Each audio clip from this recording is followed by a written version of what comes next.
Hi there, I'm Clifford Bates, and welcome once again to Reading Thucydides Peloponnesian War.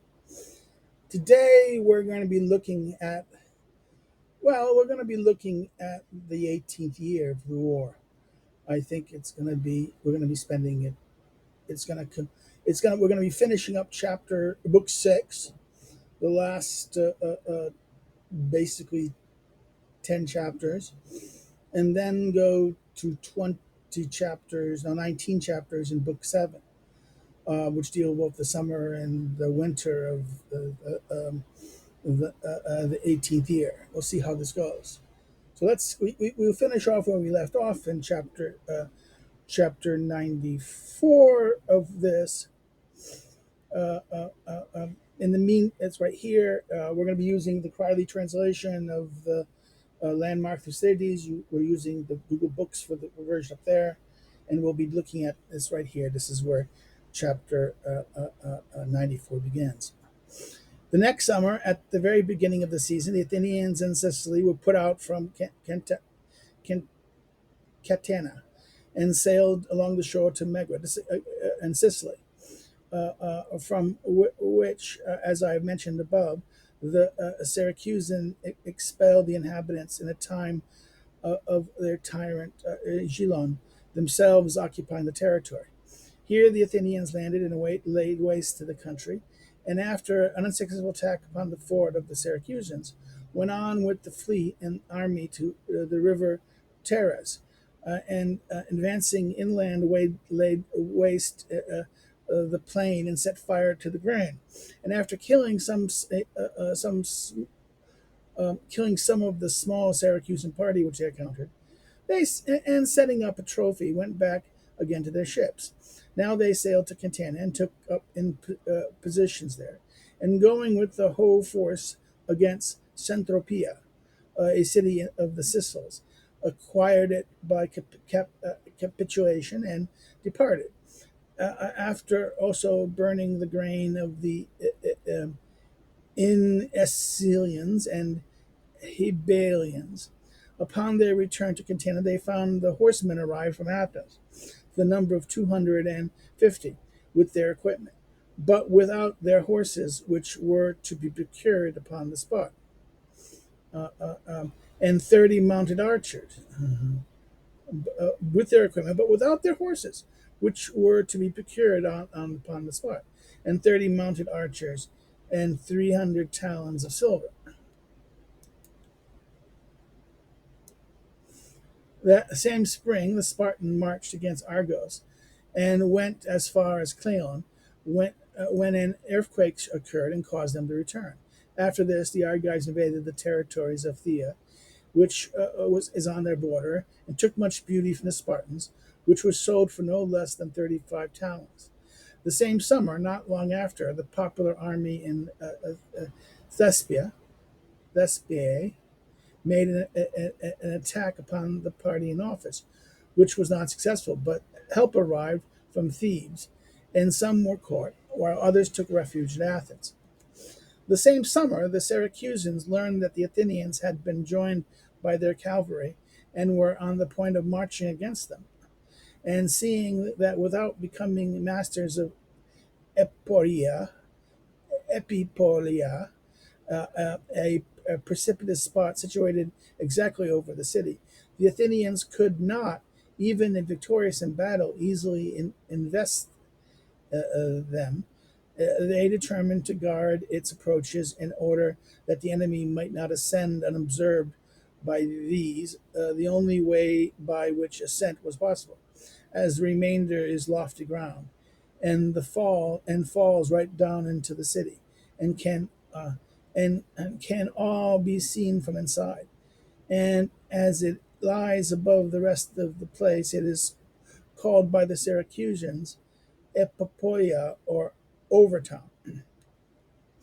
They accordingly went out in a mass at daybreak into the meadows along the river, and Apus, their new general, Hermocrates, and his colleagues, having just come into office, and held a review of their hoplites, from whom they first selected a picked body of 600 under the command of Domilius, an exile from Andros, to god Epipole, and to be ready to muster at a moment's notice to help whatever wherever help should be required.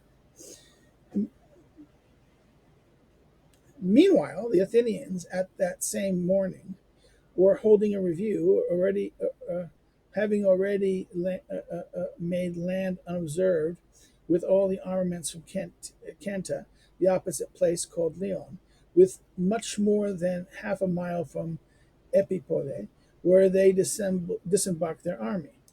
They anchored the fleet at Thrapos, a peninsula running into the sea with a narrow isthmus, not far from the city of Syracuse, either by land or water.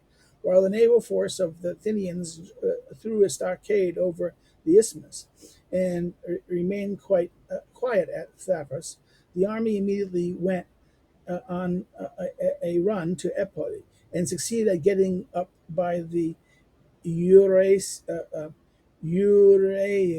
before the Syracusans perceived them, or could come up the meadow and review.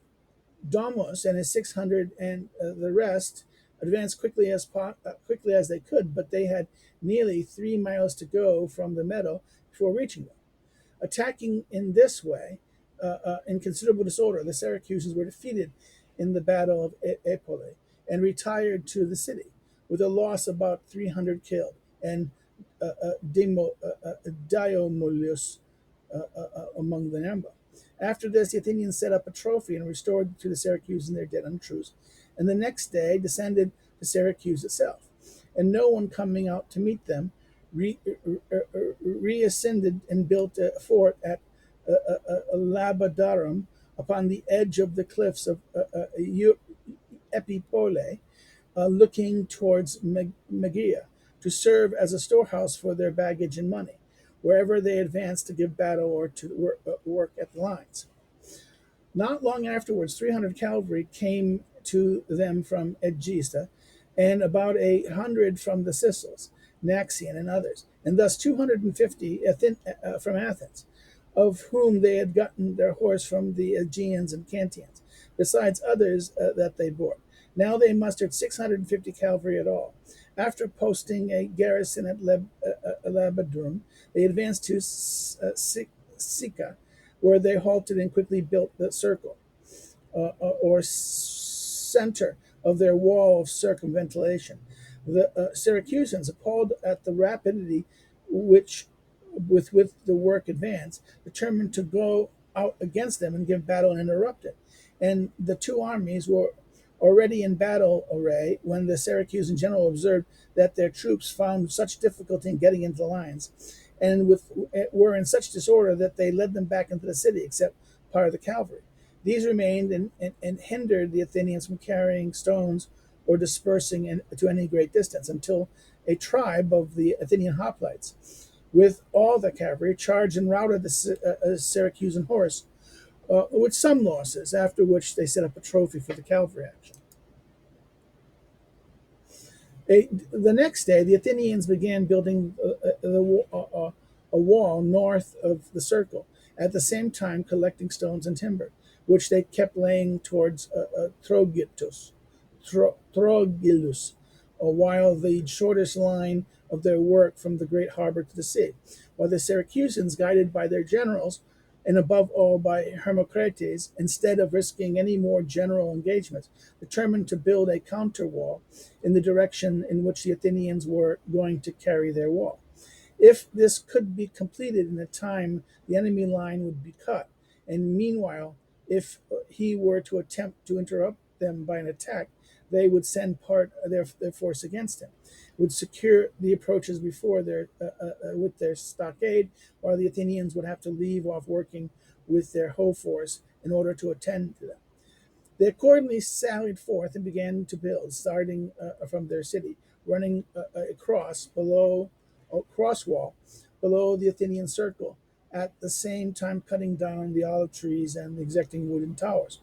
As the Athenian fleet had not yet sailed around into the great harbor, the Syracusans still commanded the seacoast, and the Athenians brought their provisions by land from Thrapus. The Syracusans now thought the stockade and stoneworks of their counterwall sufficient for a fair advance, and the Athenians, being afraid of dividing and so fighting at a disadvantage, and intent upon their own wall, did not come out to interrupt them. They left one of the tribe to guard the new works and went back into the city. Meanwhile, the Athenians destroyed the underground pipes that carried drinking water to the city, and watched until the rest of the Syracusans were in the tent by midday, and even gone away into the city, and those in the stockade keeping but indifferent guard.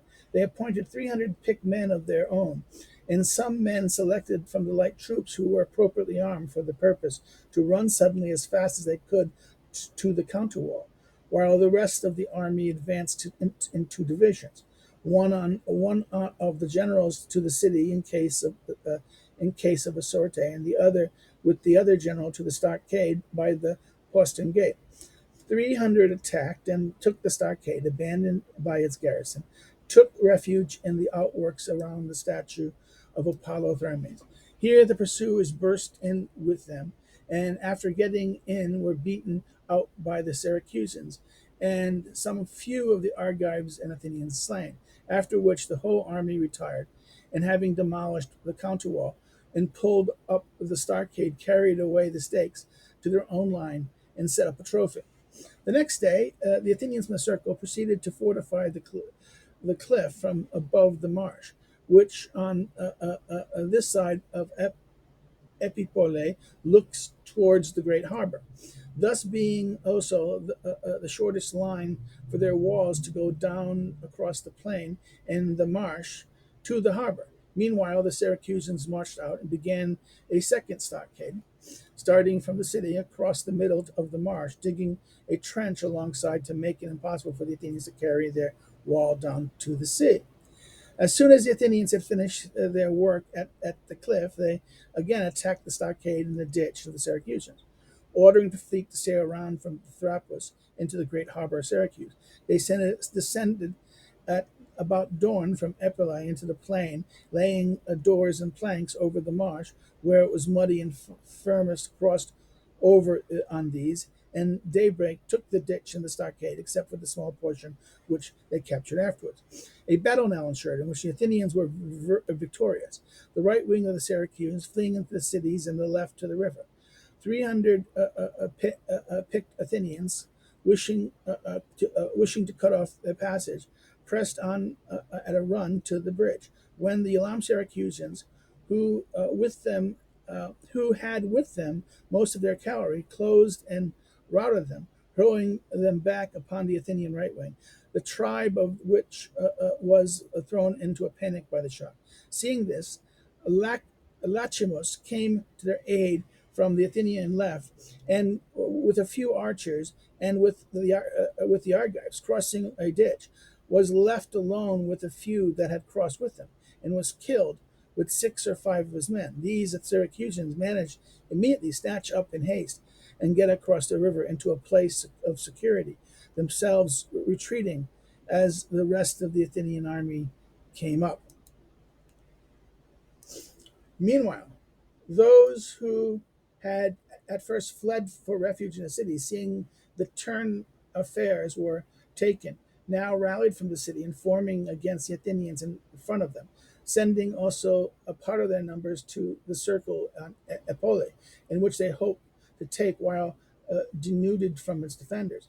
These took and destroyed the Athenian outwork of 1,000 feet, and the circle itself being saved by Nicias, who happened to have been left in it through illness, who now ordered the servants to set fire to the machines and timber that had been thrown down before the wall. Lacking men, as he was aware, made all means of survival impossible. This step was justified by the result, as the Syracusans came no further on the account of fire, but retreated. Meanwhile, help was coming up from the Athenians below, who put out the fire, who had put to flight the troops opposed to them. And the fleet also, according to orders, was sailing from Thepros into the great harbor. Seeing this, the Syracusan troops on the height retired in haste, and the whole army re-entered the city, thinking that with their present force they would no longer be able to hinder the wall reaching the sea. After this, the Athenians set up a trophy and restored the Syracusans their dead under truce, receiving in turn Lacomus and who had fallen, and those who had fallen with them. The whole of their forces in naval and military were now with them. They began from Epole and the cliffs and enclosed the Syracusan with a double wall down to the sea. Provisions were now brought in for the armaments from all parts of Italy, and many of the sisters who had hitherto been looking to see how things went came to their allies to the Athenians. Came as allies to the Athenians. There also arrived 3 ships of 50 oars from Tyrrhenia. Meanwhile, everything else progressed favorably for their hopes.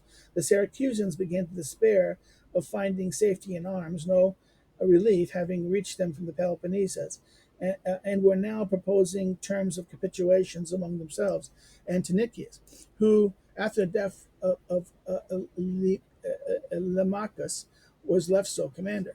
No discussion was reached, but as was natural with men in difficult and besieged more severely than before, there had been much discussion with Nicias, and still more in the city.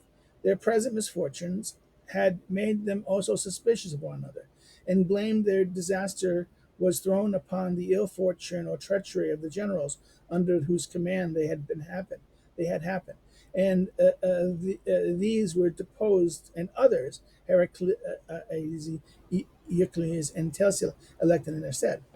Meanwhile, the Spartan Gylippus and the ship from Corinth were now off Lycus, intent on going there in all haste to relief of Sicily.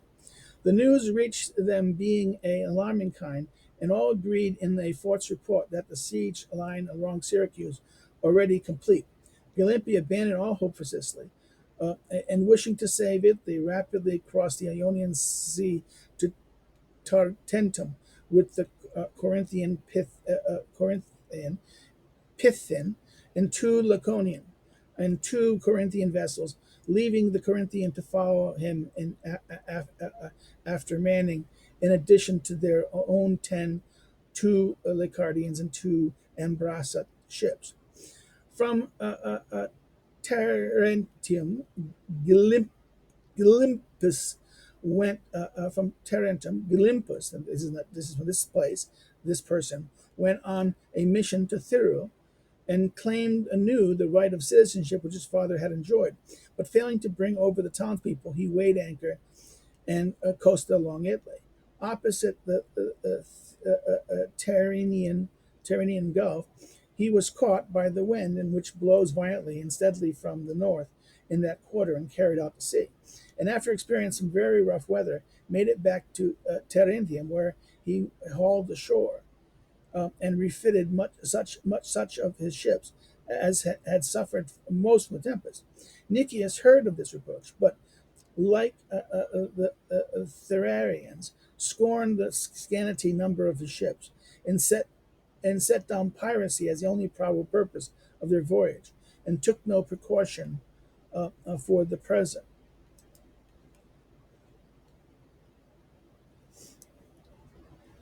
Okay, let me get some water for a second.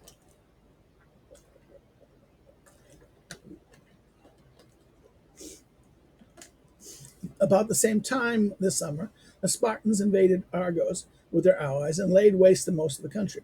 The Athenians went with their 30 ships to the relief of the Argives, thus breaking their treaty with the Spartans in the most overt manner. Up to this time, incursions from Pelos and descents from the coast and the rest of the Peloponnesians, instead of the Laconians, Eclonians, had been extent of the cooperation with the the Arand Argives with the Manatians. And although the Argives had begged them to land, if only for a moment, with their hoplites in Laconia, they laced ever so little of it with them. They depart. They had always refused to do so. Now, however, under the command of Pythodorus, La, Las Podulus, uh, Laspodus, and Demetrius. They landed at Epidreos Limera, Prasia, and other places, and plundered the country, and thus furnished the Spartans with a better pretext for hostilities against Athens. After the Athenians had retired from Argos with their fleet, and the Spartans also, the Argives, made an incursion into the territories of Pythlus, and returned home after ravaging the lands and killing some of the inhabitants. And here ends chapter book set 6. And we will start now with book 7, continuing. I'm going to the notes. Okay, book 7. After refitting their ships, Gylippus and Pelon coasted along from Terranium to um, Zephyr and Locre. They now received more correct information that the siege works at Syracuse were not yet complete, and that it was possible for an army arriving by Epipoli to infect an entrance. They considered accordingly whether they should keep Sicily on their right and risk sailing in by sea, or leaving it on their left, first sail to Himria and take with them the Himerians and any others that might agree to join them and go Syracuse by land. Finally, they decided to sail for Himria, especially as the 4 Athenian ships, which Nicias had sent off, on hearing that they were at Locre, had not yet arrived at Regulum. Accordingly, before these reached their post, the Peloponnesian crossed the strait and were, after touching at Regulum in Messina, came to Himria. They persuaded the Hymenarians to join the war, and not only to go with them themselves, but to provide arms for the seamen from their vessels which they had drawn ashore from at Hemira, and sent the appointed place for the Semilutians to meet them with all their forces. A few troops were also promised by the Gilonians and by some of the Sicils, who were now ready to join them with much greater alacrity, owing to the recent death of Archid, Ar- Archodainus, a powerful Sicil king in the neighborhood and friendly to the Athens, and also owing also to the vigor shown by Gylippus in coming from Sparta. Gylippus now took with him about 700 of his sailors and marines, a number only having arms, that number only having arms, and 1,000 hoplites and light troops from Himera, and a body of 100 horse, some light troops and cavalry from Selinus, and a few Giloians, and the Sicils numbering 1,000 in all, and set out as much for Syracuse.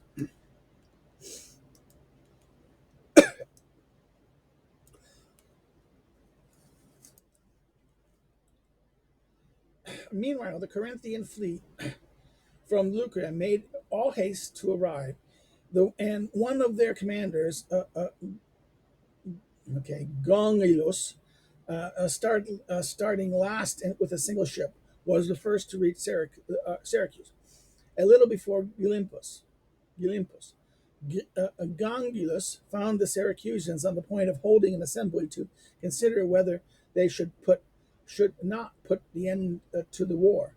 This he prevented and assured them by telling them that more vessels were still to arrive, and that Gylippus, son of um, Clean Clean Cleanderiadas Radas no, Clean Clay or Clay Andreas and Cleanandrius had had been dispatched from by the Spartans to take command. Upon this, the Syracusans took courage and immediately marched out with all their forces to meet Gylippus, who they found was now close at hand. Meanwhile, Gylippus, after taking Ite, a ford of the Cecils, on his way, formed his army in order of battle and so arrived at Epole and ascended by Ureus, as the Athenians had done at first, now advancing with the Syracusans against the Athenian lines.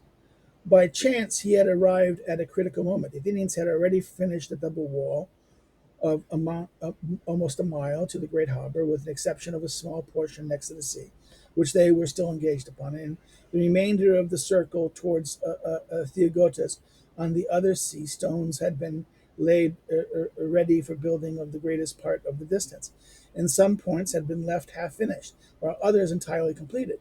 The danger of Syracuse had indeed been great.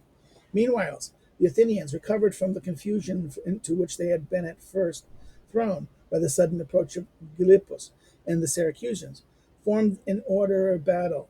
Gylippus halted at a short distance of us and sent on a herald to tell them that if they would evacuate Sicily with baggage and luggage within 5 days' time, he was willing to make truce accordingly. The Athenians treated this proposition with contempt and dismissed the herald without an answer. After this, both sides began to prepare for action. Gylippus observes that the Syracusans were in disorder and did not easily fall into line, drew off his troops more into the open ground, while Nicias did not lead on the Athenians, but lay still by his own wall. When Gylippus saw that they did not come on, he led off his army to the citadel, to the quarter of Apollo Terimentes, and passed the night there. On the following day, he led out the main body of his own army, and drawing upon them in order of battle before the walls of the Athenians, to prevent their going to relief of any other quarter, dispatched a strong force against Fort Labyrinthum and took it, and put all whom he had found in it to the sword, a place not being within the sight of the Athenians. On the same day, the Athenian Trimere that laid off the harbor was captured by the Syracusan. After this, the Syracusan and their allies began to build a single wall, starting from the city and slanted toward the direction up Epole, in order to prevent the Athenians, unless they could hinder the work, from extending and completing their siege wall. Meanwhile, the Athenians, now having finished their wall down to the sea, had come up to the heights, and part of their wall being weak, Gylippus drew out his army by night and attacked it. However, the Athenians, who happened to be bivouacking outside, realized what was happening and came out to meet him. Upon seeing which, he quickly led his army back again. The Athenians now built the wall higher, and in the future kept guard at this point themselves, disposing their confederates along the remainder of the work at stations assigned to them. Nicias also determined to fortify Pilinthium, a promontory opposite the city, which just juts out and narrows the mouth of the great harbor. He thought that the fortification of this place would make it easier to bring in supplies, as they would be able to carry on the blockade from without a short distance, and near the port used by the Syracusans, instead of being obliged upon every movement of the enemy's navy to sail out against them from the bottom of the great harbor. Besides this, he now began to pay more attention to the war by sea, seeing that the coming of Gylippus had diminished their hopes by land. Accordingly, he conveyed over his ships and some troops, and built 3 forts, in which he placed most of his baggage, and moored there for the future the large craft and warships.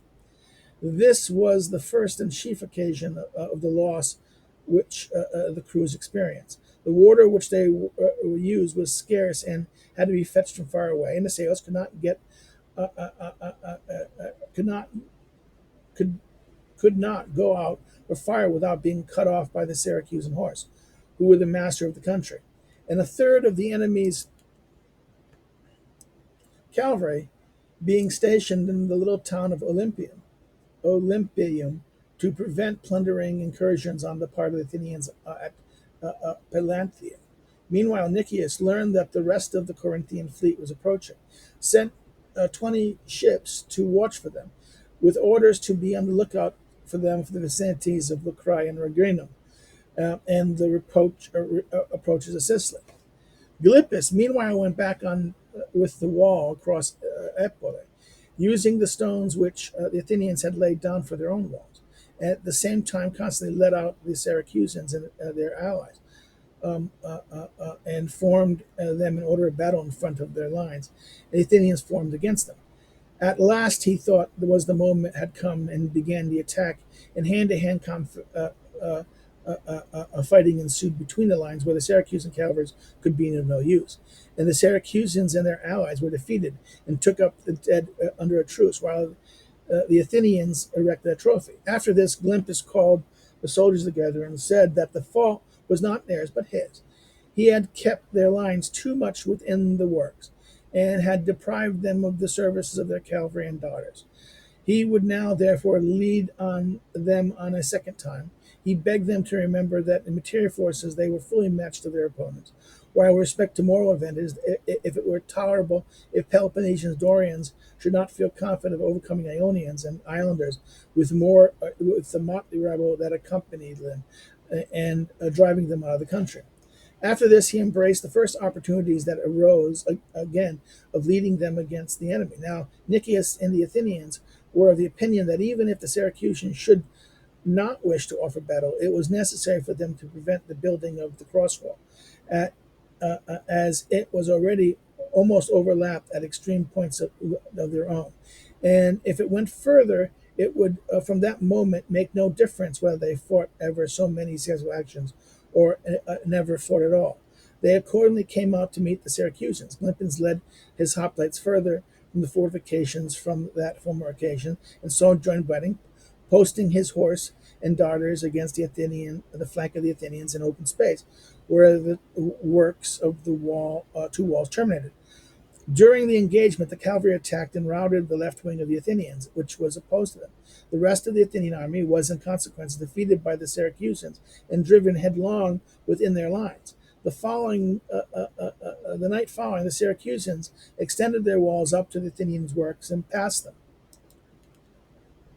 thus putting it out of their power any longer to stop them and depriving them, even if victorious in the field, of all chance of investing the city for the future.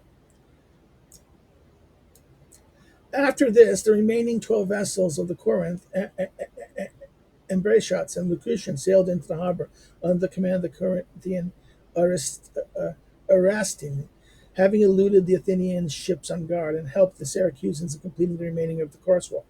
Meanwhile, Gylippus went into the rest of Sicily to raise land and naval forces, and also bring over any of the cities that were either lukewarm in the cause or had until now kept out the war together. The Syracusans, the Corinthian envoys, were also dispatched to Sparta and Corinth to get a fresh force sent over in any way possible, either in merchant vessels or transport, or in any other manner like to prove successful, as the Athenians too were sending in reinforcements. While the Syracusans proceeded to a man to train a fleet, intending to try their fortune in this way also, and generally became exceedingly confident. Nicias, perceiving this and seeing the strength of the enemy and his own difficulties daily increasing, himself also sent to Athens. He had before sent frequent reports of the events as they occurred, and felt it especially incumbent on him to do so now. And he thought that they were in a critical position, that unless speedily recalled or strongly reinforced from home, they would had no hope of safety. He feared, however, that the message, even though enabled to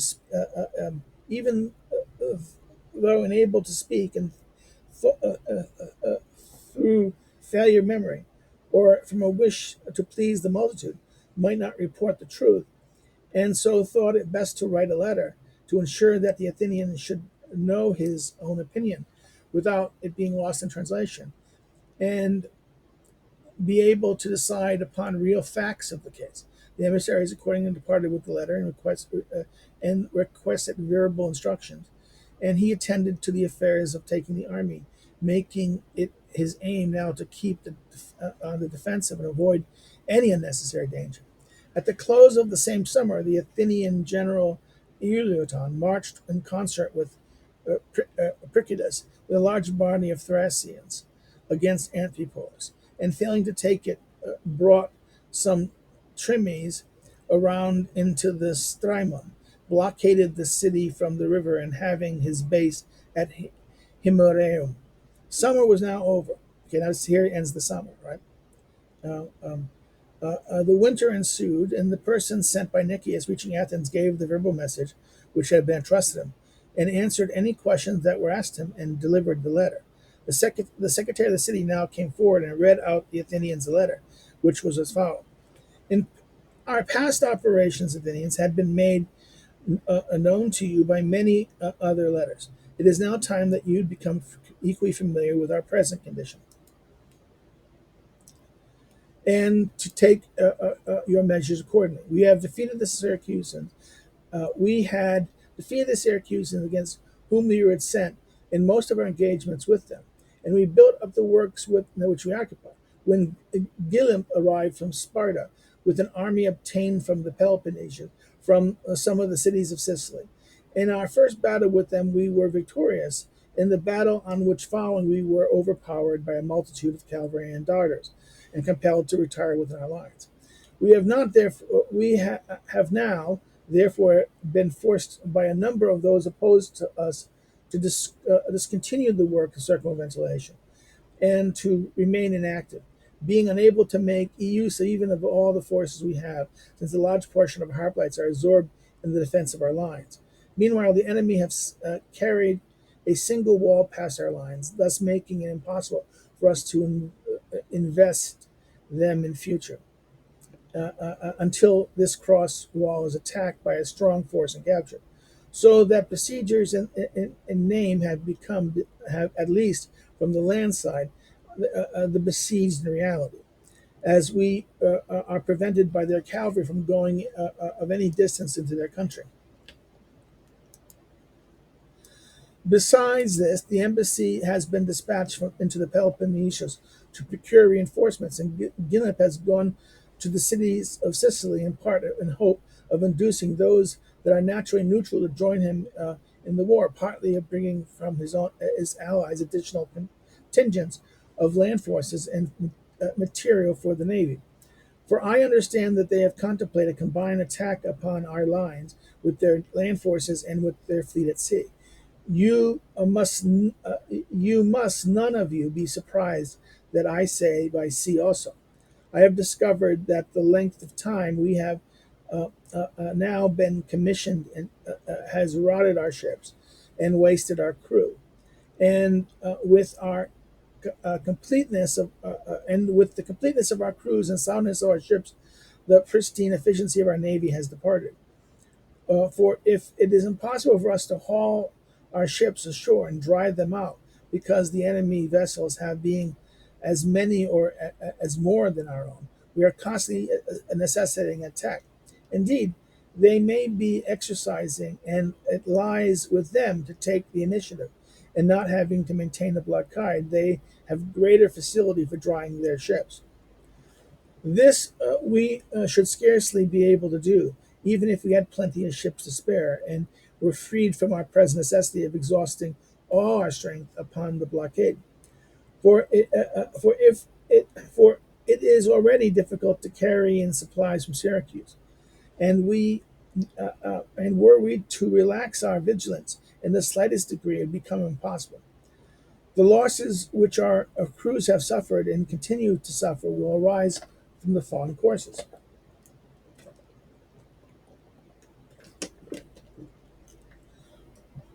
From the following courses: expedition for fuel and for forage, the distance from which the water has to be fetched, cause our sails to be cut off from this by the Syracusan cavalry. The loss of our previous superiority emboldens our slaves to desert. Our foreign seamen are impressed by the unexpected appearance of a navy against us, and the strength of the enemy's resistance. Such of them as are pressed into the service take the first opportunity departing to their respective cities.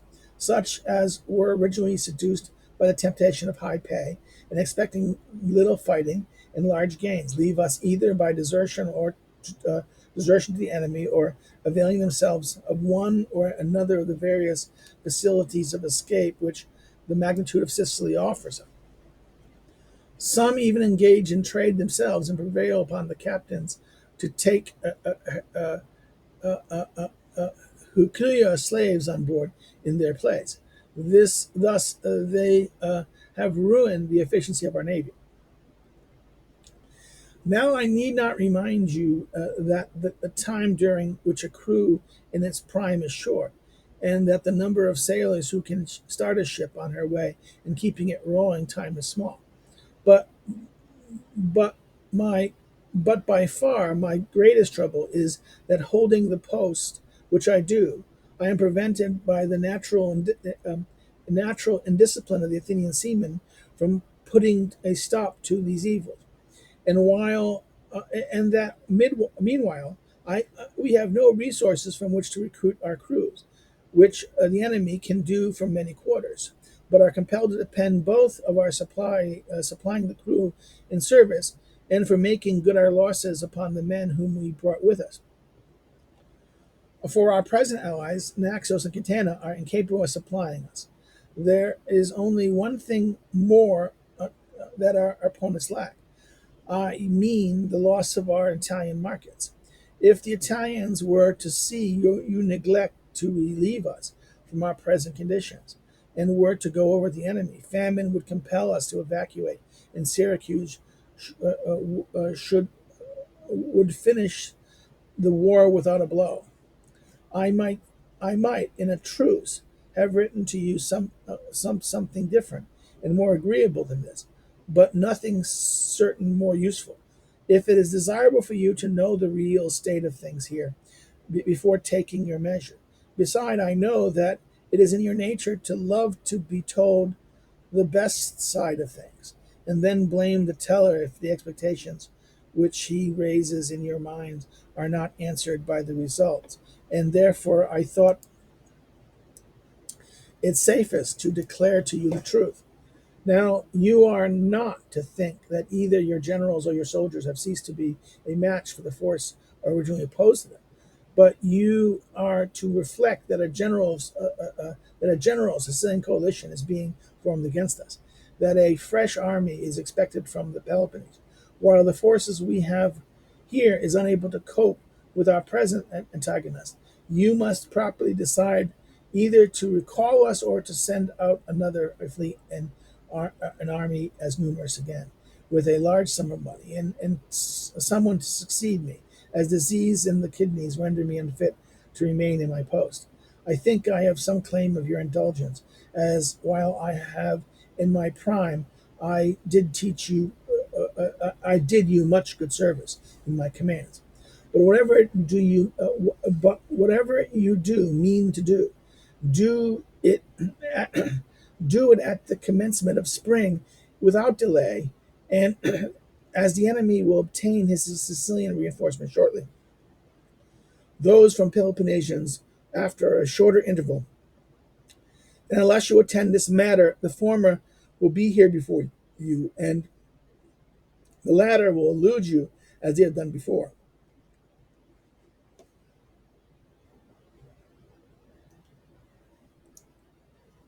Such were the contents of Nicias' letters. When the Athenians had heard it, they refused to accept his resignation, but chose him two colleagues, naming Neander and Euthydemus, and two of the officers in Sicily, to fill their places until their arrival. That Nicias might not be left alone in his sickness to bear the whole weight of affairs, they also voted to send out another army and navy, drawn partly from the Athenians on the muster roll, partly from the allies.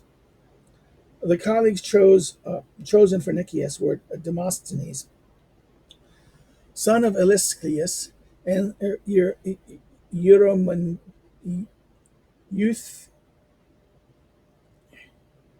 Eurythmodon, son of Thyracuse. Erythmedon was sent off at once, about the same time as the winter solstice, in 10 ships, 110 talents of silver, and instructions to tell the army reinforcements would arrive, and that take care of them. But Demosthenes stayed behind to organize the expedition, meaning to start as soon as it was spring, and set for troops to the allies, and meanwhile got together money, ships, and hoplites at home. The Athenians also sent 20 vessels around the Peloponnesian to prevent anyone from crossing over to Sicily from Corinth and or the Peloponnesus.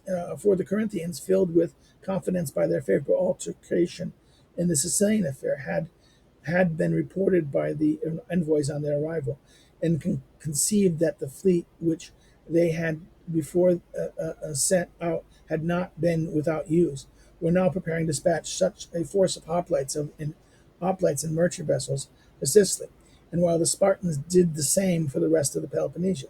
The Corinthians also manned a fleet of 25 vessels, intending to try the result of a battle with the squadron on guard of Naupactus.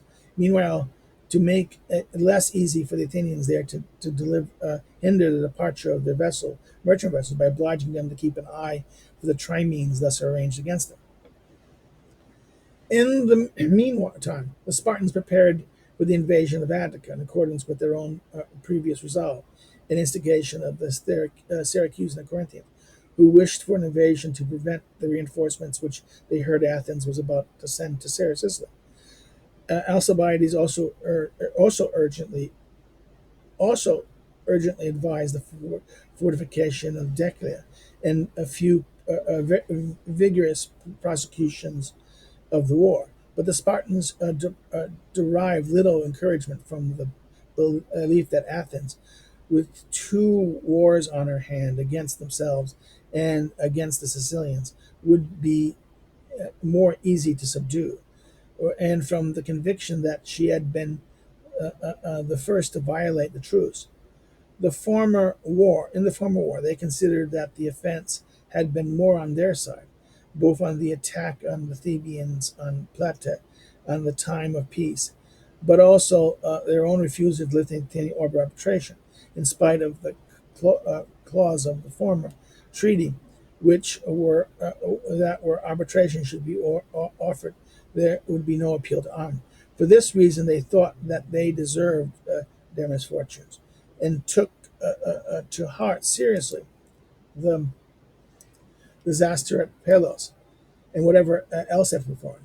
But when, besides the ravages from Pelos, which went on without intermission, and 30 Athenian ships came out from Argos and wasted part of Epidaurus, Persae, and other places, when upon every dispute that arose as to the interpretation of any doubtful points of treaty, their own offers of arbitration were always rejected by the Athenians, the Spartans at length decided that Athens had now committed the very same offense as they had done before, and had become the guilty party, and began to be full of enthusiasm for the war.